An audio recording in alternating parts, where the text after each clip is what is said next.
ഒരു ബൈക്കിൽ 3-4 പേരും ഒരുമിച്ച് ട്രാവൽ ചെയ്യുക. ഈ ട്രാവൽ ചെയ്യുന്നവരൊന്നും തന്നെ ഹെൽമെറ്റ് യൂസ് ചെയ്യാതിരിക്കുക.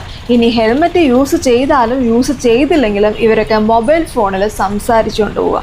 ഇതേപോലെയുള്ള കടുത്ത ട്രാഫിക് നിയമ ലംഘനങ്ങൾ കാണണമെന്നുണ്ടെങ്കിൽ നമ്മുടെ കൊച്ചു കേരളം വിട്ട് മറ്റ് സംസ്ഥാനങ്ങളിലേക്കൊക്കെ ഒന്ന് ട്രാവൽ ചെയ്യണം.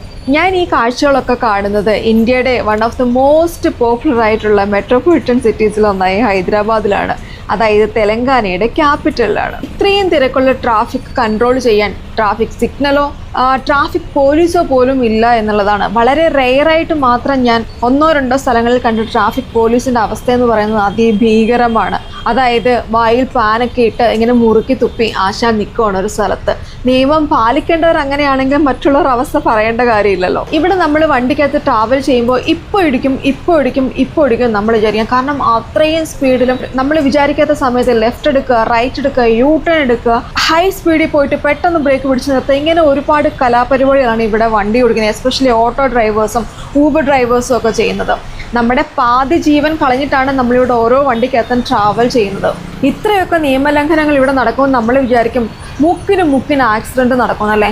പക്ഷേ എൻ്റെ ഈ ട്രാവലിനിടയിൽ ഒരു ദിവസം പോലും ഒരു സ്ഥലത്ത് പോലും ഞാനൊരു വണ്ടി ഇടിച്ച് കിടക്കുന്നതാണ്. അതൊരു ആക്സിഡൻറ്റ് ഞാൻ കണ്ടില്ല.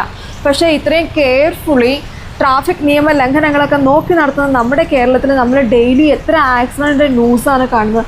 നമ്മൾ ട്രാവൽ ചെയ്ത് പോകുന്ന വഴിയിലൊക്കെ എന്തോരം ആക്സിഡൻ്റാണ് കാണുന്നത്.